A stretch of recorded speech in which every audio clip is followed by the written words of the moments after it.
Okay. Okay, good morning, everyone. Well, it's not easy to talk after the keynote speaker, especially since I just noticed that there's some commonalities between the topics that's going to be presented here today. But anyhow, I'm so happy and glad that I have the opportunity to be here and talk to you guys. Okay, stakeholder management and communications management are the main topics, of course risk management, that I'm going to focus on. There's nothing new for you guys to learn, you all know that. It's just a reminder and to highlight the issues and problems that project environments might face when it comes to stakeholder and communications management, and the fact that these issues and risks sometimes are underestimated, if not forgotten. I have three key messages, and that's by design that I put them here to provide you with an efficient communication. I'm going to talk about the fact that communications and stakeholders management are super important. The next key message is all about the fact that we need to be proactive in terms of identifying the risks of communications and stakeholders. And finally, a couple or maybe 3-4 tools and techniques, including Cohen-Bradford model for influencing people, and then modes of persuasion, and how to deal with team and your stakeholders in project environments. It was almost 5 years ago that I immigrated to Canada, and I started a new project. And that project was to search for a job, to find a job, and to be settled in this new, beautiful country. I was positive that after a long and successful track record of professional experience, by that time 15 years, as a business analyst, senior business analyst, IT manager, head of planning and budgeting department, and the last 3 years as a provincial manager in ITS, Intelligent Transportation Systems, and of course teaching for 15 years at universities as a part-time instructor, I can find a job here. I was positive. I started working on collecting the requirements that was required to finally deliver the deliverables of this project. And I was positive that if I'd been able to do a great job back home, if not be considered arrogant, I can do that here again. I knew that there are going to be some difficulties and problems on my way, but let's listen to the rest of the story and we can judge after that. I had been nominated and selected as the Analyst of the Year back home. I had been selected as the Manager of the Year national-wide. And all these good things that I had, these assets, used to give me enough confidence that if I've been able to do that in the past, I'm going to make it happen here. And I started with full energy. I started working on my interview skills. I created a resume for the first time. I never needed a resume because I had started in a company like 15 years ago and gradually promoted to higher positions, and I never needed to send a resume to persuade others to hire me. But now in this country, I needed to work on my resume. And of course, I was told that it's all about who you know, not what you know. I don't know if you agree with that or not, but networking is very important to find a job and to be settled in a new country, especially in Vancouver and in Canada. I made a lot of mistakes though. I worked on all of these, but I made a lot of mistakes and I learned a lot from them. I underestimated the importance of effective communication. As you can see, interview is a communication. is a topic, is a communication that you need to deal with your stakeholders, during which you need to be able to persuade someone to hire you. And that's a communication. I was not good at that. I can remember I was invited to the third round of interview for a business analyst role, a job that I'd been doing 15 years in the past, with the city of Vancouver. It was the third interview session with a panel of people, a director, an associate director, the project manager to whom I was supposed to report if I used to get the job, and another business analyst. They asked me about PDCA. You all know what that is. Deming's life cycle, plan, do, check, act. And that was the only thing that they wanted to know. They just wanted to know if I know what PDCA stands for. What I did, I just took a look at my surroundings and I noticed that there was a whiteboard over there. And I started describing everything regarding PDCA, including the history of Deming's cycle, Deming's life, Deming's family, and everything. I over-communicated. I did a good job. I showed them, and I was frustrated, to be honest with you. And I was trying to just persuade them that, hey guys, believe me, I know I have accents. I know I'm not that fluent in English. I know that I do not have Canadian experience, I do not have Canadian education, but I know what the stuff is. I got rejected. Not only for this job, I applied to almost 400 jobs in 1.5 years. None of them worked though. Almost I started networking, and almost I started adjusting my behavior and my communication style. Just to name another one, in terms of my resume, it was so difficult for me, and it took a long time for me to persuade myself as the key stakeholder of this project not to put everything that I have on the resume. People don't care. How many of you receive, if not send, tons of emails which you don't care about them? I just see one hand, but I'm pretty sure that all of you receive those emails. Over-communication. People just send emails to everyone and include everything, and they think that they're doing a good job.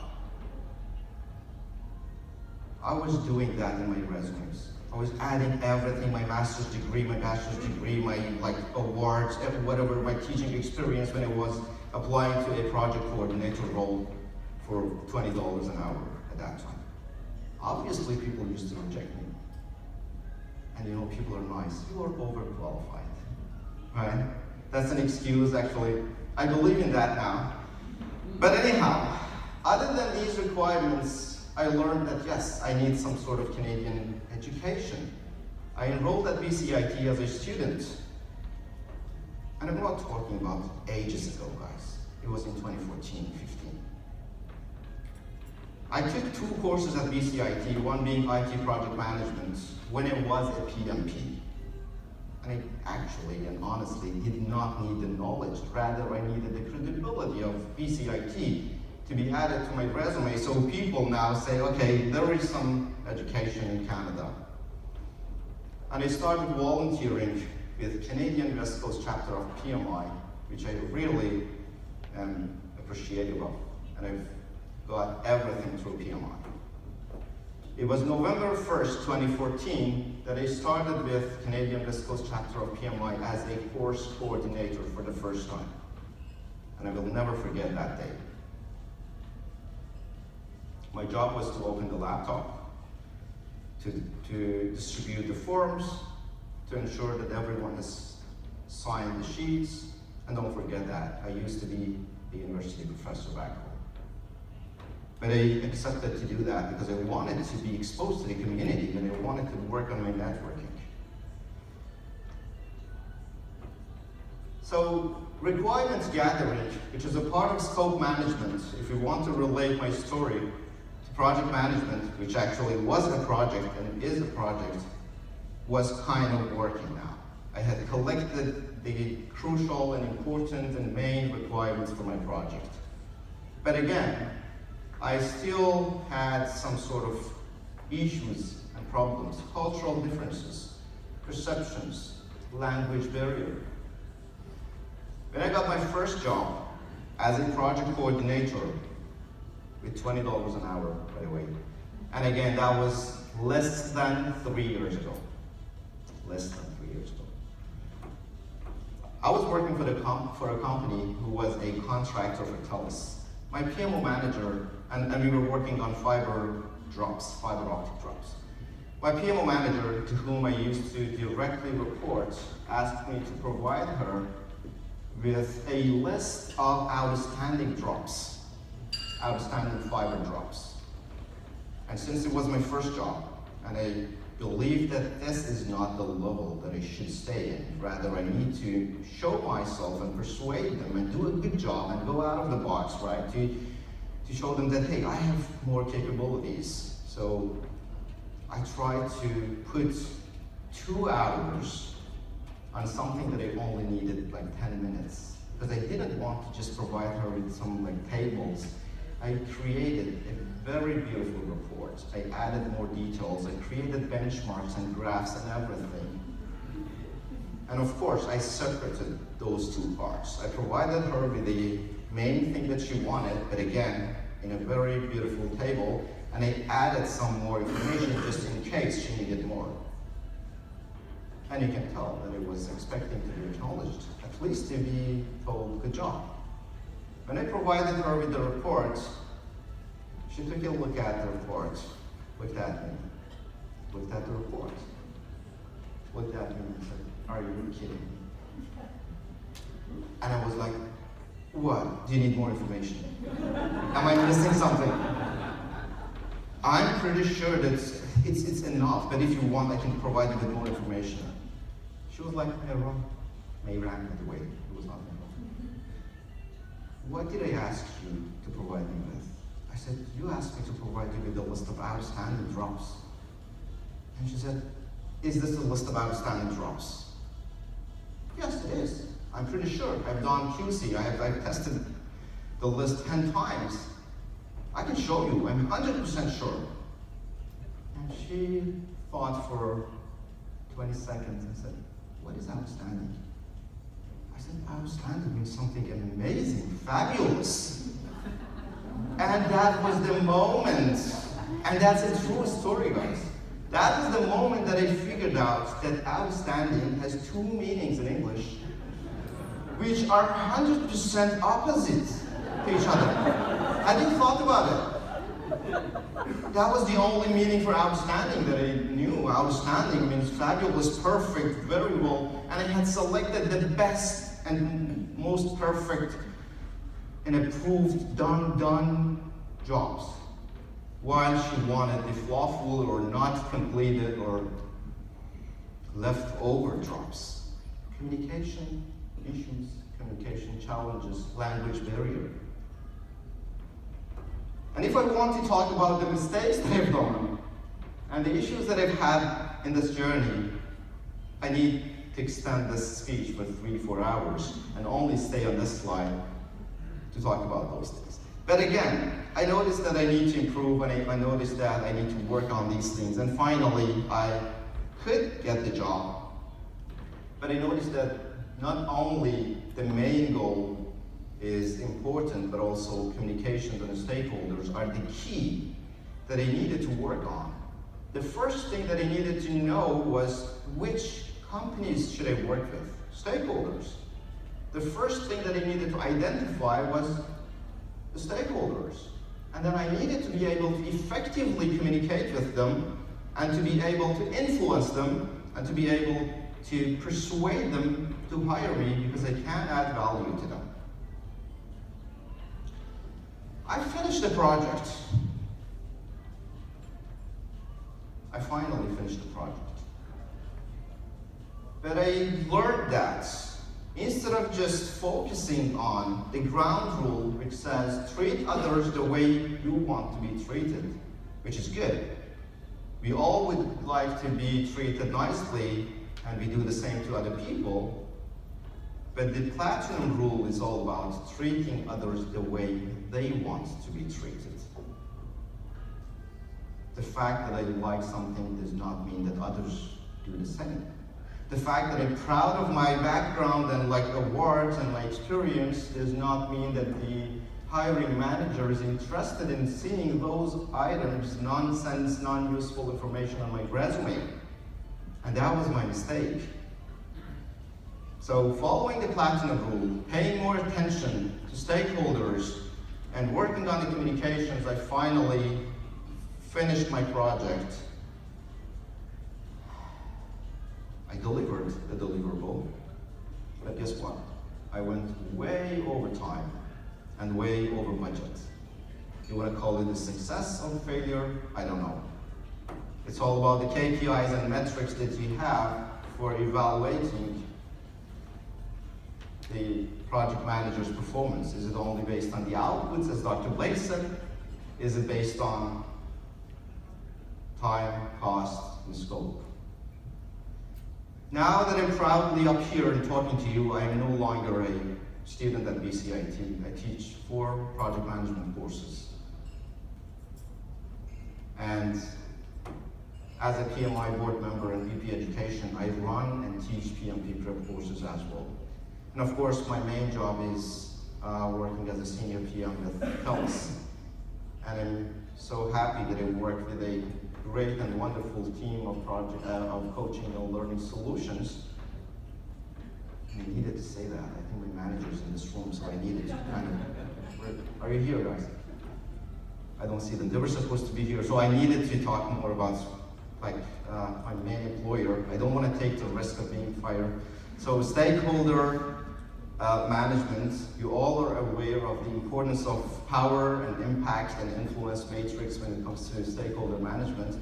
But with all that, I'm not representing BCIT or TELUS or PMI. Now I'm in Iran and I'm representing myself and my own business. Okay. Dr. Blaze talked about something, and you all have heard about the BS stuff in project management. There's a BS triangle in project management. Do you know what that is? Can anyone shout that out? Well, I respect your thoughts, but what I mean by BS is breakdown structure. So there are 3 breakdown structures in project management, one being work breakdown structure, the other one is risk breakdown structure and resource breakdown structure. They're kind of related to what I want to talk today, but since I know you all went and thought about the other one, and I'm not here to curse, I use those kind of words, so I'm going to focus on what you were thinking at first, cost, time, and scope, which actually the main KPIs and performance appraisal metrics and all success criteria, if not all, the majority of them are focused on these 3 components. You might work in an environment that they do not 100% focus on this, but what I have seen so far in many different organizations is that there is a little bit of focus on these things, and project managers and project success would be evaluated and measured based on the fact that has the project been on time? Have we spent more time and more money than required? And have we been able to validate the scope and get the sign off from the stakeholder, which is scope management? But how about communications? How much of a project manager's time is going to be spent on communications?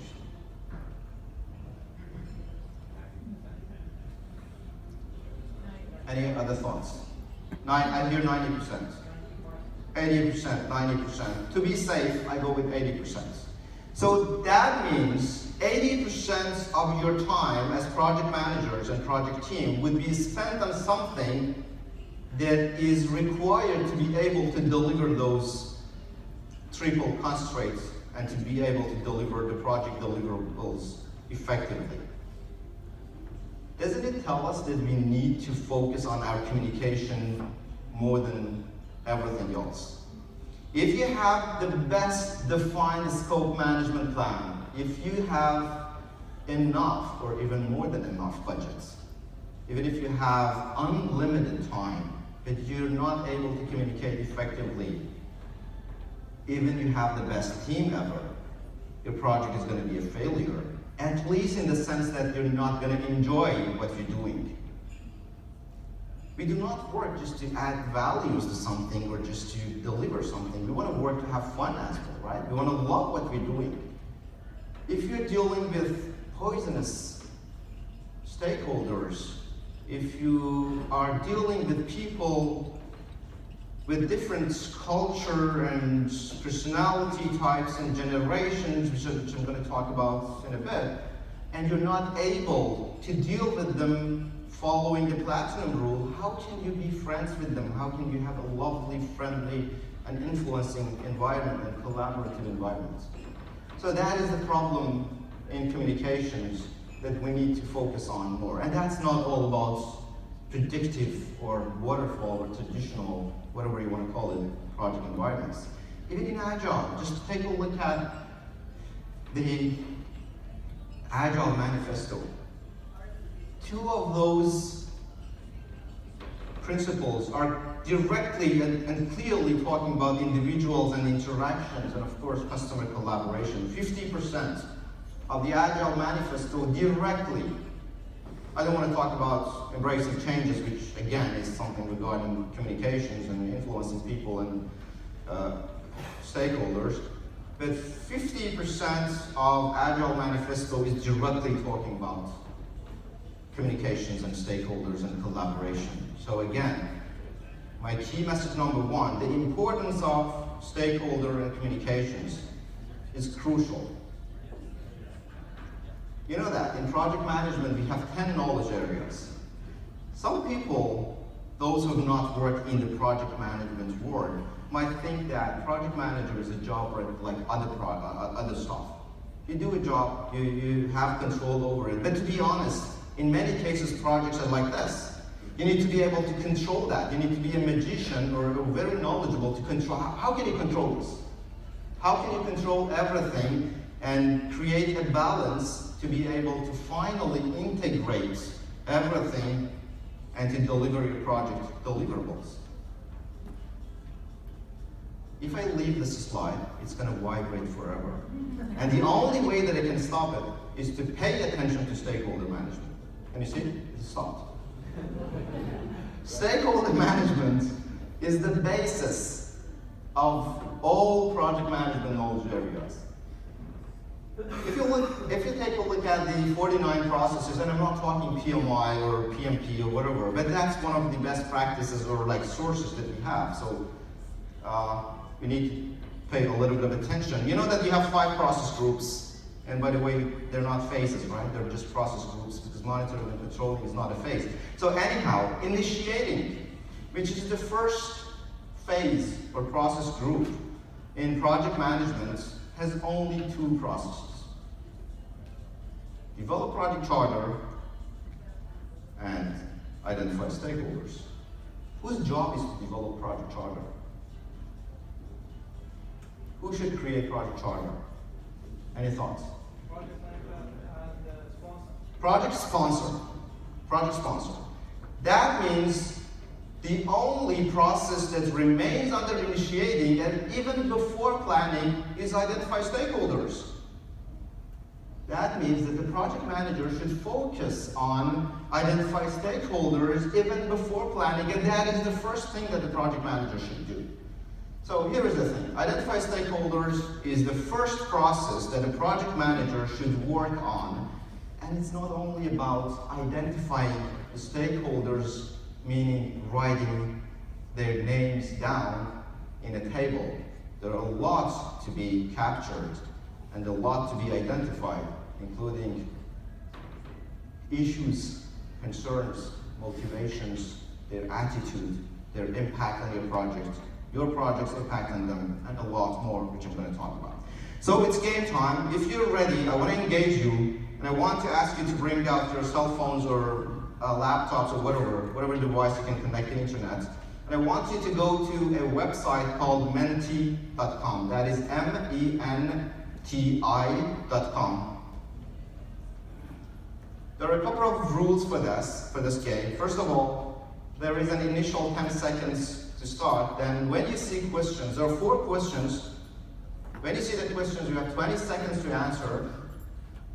And then the faster you answer, the higher you mark. And we have 2 winners.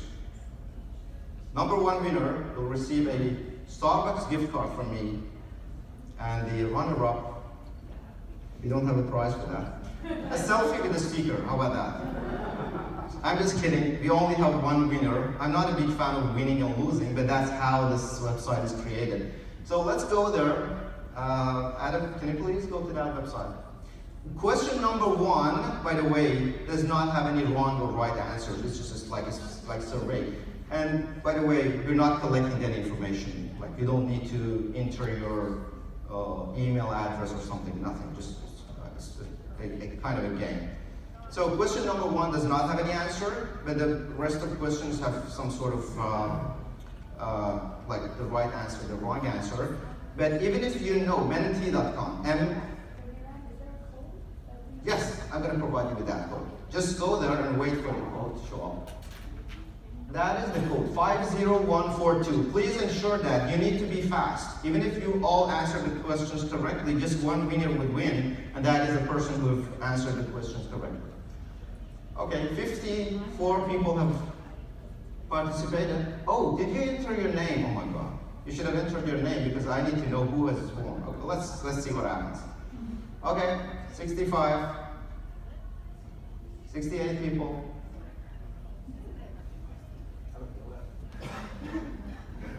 Okay, let's start. Question number 1. There is no right or wrong answer for this one, but be fast.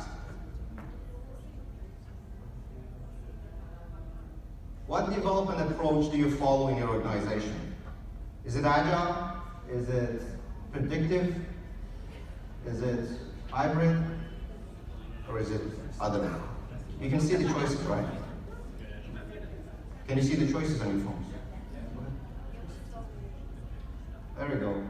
47, okay, good.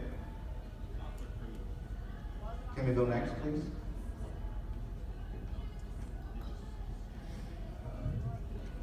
There should be a button over there, Adam. Can you look at the screen? This one right here? There should be something here that you can click to the next. There you go. Okay, let's see who is the winner so far. And that's only based on speed.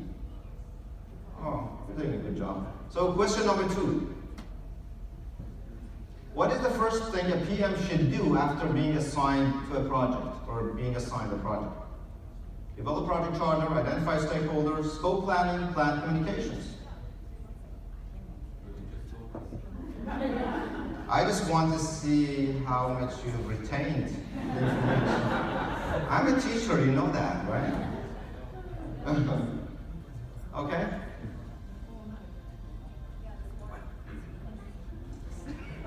Identify stakeholders. Come on, develop project charter. Okay, let's go to the next question. Who is this Martin guy? Next question. During which process should the PM identify risks and concerns for the first time? This is a tricky question. Pay attention, please. This is not a PMP exam question. This is like develop project charter, identify risks, identify stakeholders, plan risk management. For the first time, the project manager identifies concerns or risks or whatever. Okay, identify stakeholders. I just told you that there are lots of other things that you need to capture and include on your stakeholder register, including concerns, issues, and all those things. Okay, and start question number 4. What's that? How much of a PM's time is spent on communications? It's a difficult question, right? 50%, 60%, 80% plus, or 80 plus percent.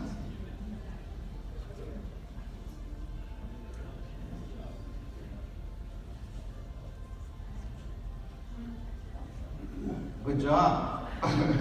Okay, now let's see the winner, and look at your cell phones at the same time. It's gonna pop up on your screen, the winner, whoever the winner is. Julian. Where's Julian? Great. As I promised, I have a gift card for you. Yeah, it was not a joke. Congrats. You want to take it? Be agile. Be agile. Okay.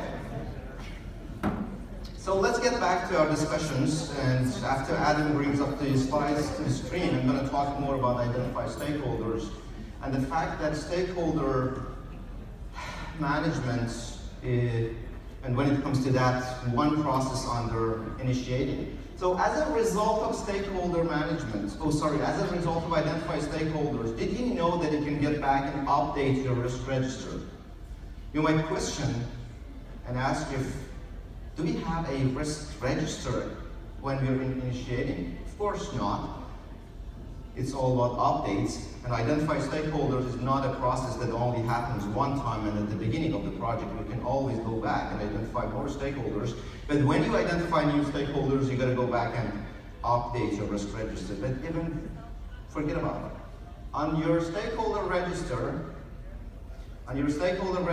as I mentioned, you got to put any concerns, issues, and problems that you've captured when it comes to those stakeholders and any specific stakeholders. So this is what I usually like to include on a stakeholder register. Authority versus power. Your influence over the stakeholder. How much can you influence your stakeholder? That identified stakeholder. For each and every of them, you should include that. Their interest and will. Are they really interested? Are they really willing to help you in this project? Or is it just because that's their role and that's where they are? Their brand. What is the one sentence that you can write down without mentioning their name, but everyone can tell that, yes, this is that guy? What are they famous for? Negative, positive, good, I don't care. I just want something as their brand. You need to capture that. And stakeholders' impact on your project. Do they have a very high impact on your project? Do they have power to stop your project? Same thing for your project's impact on them. And issues, concerns, and motivations. Concern is the same as issues. Concern is the same as risks. My bad. So issues is something that's happening, but concern is actually the thing that you have in your mind, anxiety about that stakeholder that might happen in the future. That's a risk by definition. Intimacy and factor, arrogance versus humility. How many of you have suffered from arrogant stakeholders? And how much you love to work with people who are humble and friendly and nice and influencing. Write them down if you know anything about them, because you need to work on it. You cannot change them. The bad news is that, number one, you cannot change them. Number two, you're not working as a PM or a project management team to change people, but you can adjust your behavior. You can at least know what's going on with that person. That's their personality. You should do something. And when you work on yourself and you deal with them the way they want to be treated, I'm positive that reciprocity would come to the table and they're going to give back. Trust behavior and personality and this model, which I'm going to quickly touch on. So, trust is composed of two main factors: intimacy or personality or character, and credibility. So you can either trust people because they are credible, because they have credential, because they are your physician, because you know that they've done a great job in the past, or you can trust people because they have shown their intimacy, their friends, there is an emotion type of thing between you and your stakeholders. You need to know what actually trust behaviors your stakeholder have. But what I mean by that sentence is, and I'm talking to leaders, managers, directors, please don't assume that when you talk to a stakeholder, when you email a stakeholder, and they quickly respond back to you, don't assume that they're going to do the same to your project managers and the project team. Because people have priorities in terms of getting back to the emails and communications. And your position and your authority might influence them to respond back to you, but when another person talks to them, they might not be that friendly and nice to them. So take care of your team, please. Ensure that you have given them enough authority, you have delegated your authority to them, and let them inherit their power and personality, and help them, support them to be able to deal with stakeholders. So other problems or issues that might happen, cultural differences, like I talked about it. This model, some people are dominant. Some people are influencing. That is this model, right? Dominant or direct, influencing. Steady or stable, and then compliant. We all are a mix of all of these things, and the good news is that we always change. I'm D on one project that tells us better I on the other project. And it all depends on who my stakeholders are, what the level of authority that I have is, how friendly the environment is, and many other factors. And communication preferences. Traditionalists might not love or like to use with applications. They still might work with pen and paper.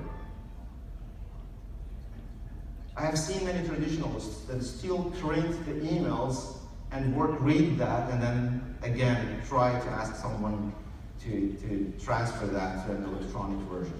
They still love that. Not necessarily all traditionalists, but that is how we need to take care of different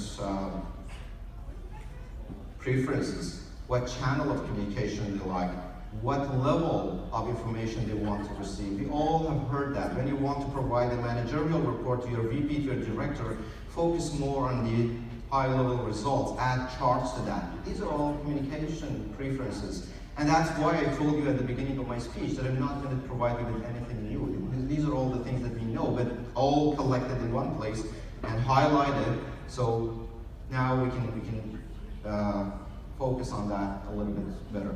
So poisonous stakeholders, if are coupled with inefficient communication, and especially when we do not have clear roles, responsibilities, and more importantly, boundaries, might create a toxic environment.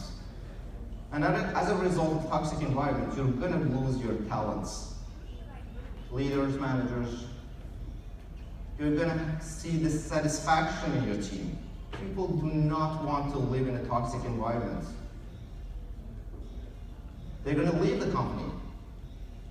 And you're going to waste a lot of time and money.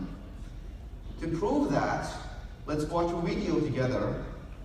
It's a funny video, but it talks perfectly to whatever I've talked so far, and the fact that the leader should take care of the project manager, and the fact that someone does not sting the leader does not mean that they don't sting the team. Let's watch the video together. Can you climb? Yeah. All you need to do, little one, for payback purposes, is to just shimmy on it and get me that thing up there that's making that funny noise for you. You're kidding me, right? No, You get killed coming up there. Kid, try to understand this. I'm afraid. It means that I have to eat my weight every day for hibernation purposes. I know I'm asking for a lot, but I don't climb, and you do. Look, I really need your help. Winter's coming. You don't want me to go to sleep. I never wake up. A lot of peace up here. Yeah, I know. But don't worry, these ones don't stay.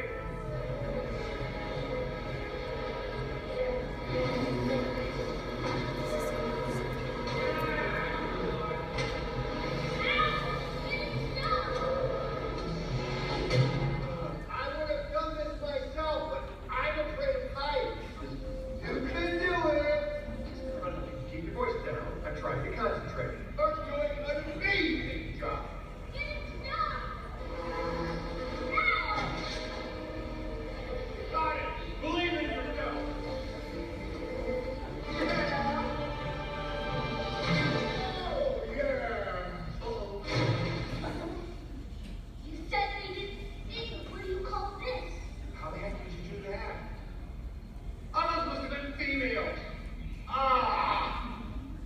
males come down here. Females do stay.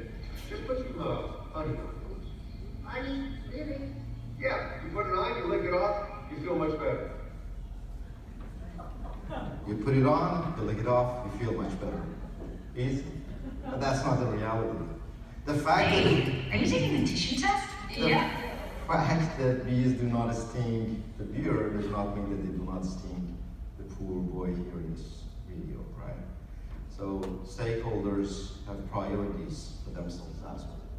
I talked about this model, and I know that you all can find yourself in this matrix. And it's all about being task-oriented versus people-oriented, and introvert versus extrovert. So the people are task-oriented people who are extroverts. They are the doers. They want everything to happen as soon and as fast as possible. If you are one of those who push the elevator button, and you push it again, and you push it 10 times, because you think that the elevator must arrive earlier as a result of pushing that 10 times, congratulations, you're deep. I people are influencing those who want to have fun, those who want to socialize. These are I people. Steady, the majority of people are steady or stable. Those who don't want to take big risks. They just want security. As long as they have their pension plan and everything is set, they're good to go. And they're good followers. If you want someone who can follow you and do the job without having the risk of taking your place, steady people are good. And of course, compliance people are those who rely on facts a lot. They do not decide unless they have analyzed all of the different options, alternatives. So that's why that they're compliant. Talking about risk management. So we have captured stakeholder management, communications management, but risk management is a very important topic. And as a risk management professional, I always would love to put some time and focus on this area, because to be honest, many of the failures could happen because of the poor risk management practice that we sometimes do. First of all, it's risk management for risk mitigation. It's risk management. I have seen many organizations using the word risk mitigation. Mitigation is only one of the strategies or responses, right? And then risk register versus issue log, they're two different things. Let's keep them apart and let's focus on them. But anyhow, you need to plan for your risks, identify them, and then do some analysis, qualitative and quantitative, and then plan for your risk responses, and ultimately implement whatever you've planned for and monitor what you're doing. I did an informal survey with my colleagues and my friends and asked them if they do risk management or not. And I don't want them to create like fancy risk registers and create huge risk management plans. As long as they think about risks and they follow and monitor the risks, I'm okay. 38% of them responded that they do not do risk management. Only 8% said that yes, they do risk management and they include and consider communications and stakeholder risks as well. And the rest of them, 54%, said that yes, they do risk management, but they do not focus on communication and stakeholder risks. Rather, they focus on budget, scope, time, and all those things. That's not good. It's not going to lead us to success in project environments. But what can we really do in order to manage our stakeholder and communication, and in order to ensure that we're going to do a good job and we're going to deliver our projects successfully with a focus on communications and stakeholders? For those of you who work in agile environments, first of all, you are thinking that you're agile or you're doing agile, regardless. Are your stakeholders agile as well? How can you balance two gears? One of them is working based on waterfall or traditional or predictive model. The other one is working in agile. How can you make a balance between these two environments? That is a key. You gotta figure that out. And being agile, there is a myth. Whoever wants to live in a chaotic environment might bring that excuse that we're doing Agile. For those of you who are practicing Agile, I'm pretty sure that you know that it's not like, yeah, we have lots of changes, but it's not living in a chaotic environment. Agile is perfect, is awesome, but when it is managed in a good way. And of course, Agile is not like changing the tire while you're driving. It's important to know how to be Agile, and more importantly, when to apply Agile versus predictive. There are some projects that need to be managed in a hybrid way. There are some projects that need to be managed in a predictive manner. Roles and responsibilities and boundaries should be clarified. These could mitigate the risk of future communication challenges. The people, not all of them, but the people could overstep their authority. That's the nature of their behavior. So if you do not clarify the roles and responsibilities and boundaries, they might do that, and that's not good. Servant leadership. Trust. I've talked about trust in the past. So we know that we need to focus on intimacy and credibility and see how we can create that trust in our organizations. Modes of persuasion and influence model are the other topics that I'm going to talk in the almost 10, 11 minutes that I have. But these are the MITs, the most important things that we can focus on, in addition to all the great things that we know, in addition to the fact that we know that we need to work on our scope, we need to do earned value management, we need to do whatever monitoring, but these are more of soft skills, communication, stakeholder items that we can work on in order to ensure that we're doing a good job. But modes of persuasion, here's the thing. Why do we communicate with people? Isn't it mainly because we want them to do something for us? Or we want to prepare them to do something for us in future? The majority of communications are aimed to persuade people to do something for you, or to prepare them to do something for you, or to inform them about something because you want them to do something in the past. How can you persuade people? There are three modes of persuasion, one of them being logic, the other one credibility, and the other one is emotion. And it's wonderful when you can apply all those together, being logical, show your credibility, and build a good relationship. Who can stop you? Is there anyone that you cannot influence if you have all of these? Is there anyone that you cannot persuade? Just look at my story about my resume. If I were logical in terms of what I should do, and if I had enough credibility, and if I had built my network and I had found some friends and allies, that would work perfectly. But I lost a lot of time. And logic is so easy, isn't it? If you want to persuade people following the logic formula, one of them is just to tell them what you want to tell them. Tell them what you told them. But sadly, it's not going to work all the time unless there is trust in between. If there is a very good trust and relationship in between, you can easily ask someone to do something for you and they're not going to ask more questions. They're going to do that for you. But in many cases, definitely, you need to bring the rationale and justify your request. Credibility is your credentials, is your track record of success, is the similar projects that you've done, is your PhD, is whatever you have, right? So what gives you that credibility? If someone refers you, an emotion definitely is the relation that you have. Cohen-Bradford influence model is a very perfect model to follow when you want to influence people over whom you do not have authority or power. You do not know them, they do not know you, there is not a good relation in between, and you do not have 10 credits to spend, 10 chances. You just want to make it happen. And here's the process. Just clear your mind, think that everyone is an ally. Clear the biases, assumptions, and everything. Approach them and clarify your goals. What is that you want them to do? And listen to them. Why are they resisting? Maybe they have some limitations that you're not aware of. Let them talk and tell you about their whys and their work. And then show and find your relevant currencies. I'm not talking about bribery. Currency is something valuable that they can provide in lieu of whatever they can provide you with. All of us have currencies.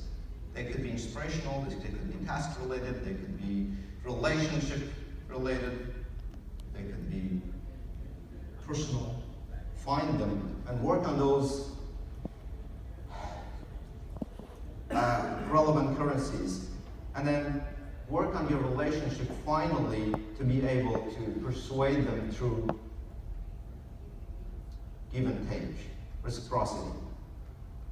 I have lots of great examples that I've not been able to persuade people because I've not been able to follow that.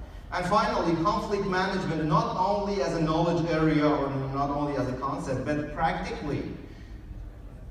There are questions on interview like sessions about what is your conflict resolution attitude, and there is no single answer to that. As project managers, you have toolboxes. You cannot solve all problems with a screwdriver. Sometimes you gotta compete. Sometimes you need to avoid. You need to be able to select, to choose to collaborate or to accommodate. And that is the key. And it's all based on the level of assertiveness versus cooperativeness. So these are the main tools that I wanted to flag here, which could help after we know all of those great things about stakeholder and communications management. And of course, change is not easy at the beginning, right? Change is hard and difficult at the first. It's messy in the beginning, and finally fabulous, outstanding at the end. You're never going to forget this word, outstanding. Maybe the main key message that you got from this session is the word outstanding and the mistake that I made. So again, to just quickly recap, communications and stakeholder management are crucial components in project environments. Identify stakeholder is the process during which the project manager should start capturing the risks and issues. You should not wait until identify risks or whatever. Very beginning stages of the project, risks should be captured and planned for. And finally, persuasion. Logic, credibility, emotion, modes of persuasion, and influence model, the Cohen-Bradford model, and the lovely one that I really care about and pay attention to when I deal with people is conflict resolution and conflict management. And the fact that you gotta be able to consciously select how to deal with conflicts and how to deal with your stakeholders. Thank you so much for your participation to the session, for your patience, and for being in this session.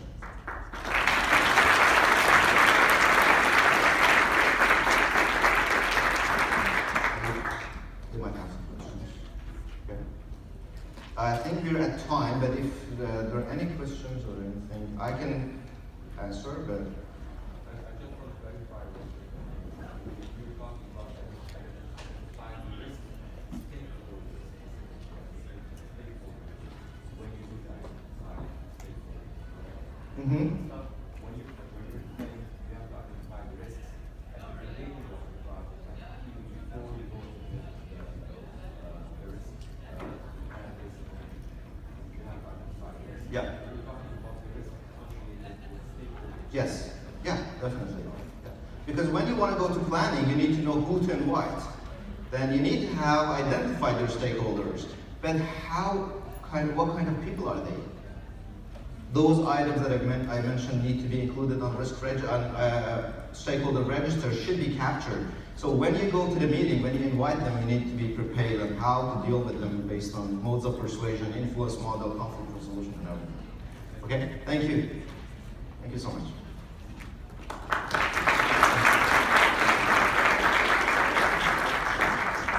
On behalf of PMI, Canadian West Coast Chapter, we'd like to thank Moran for joining us today and sharing his experience and story with us. If you'd like to make your way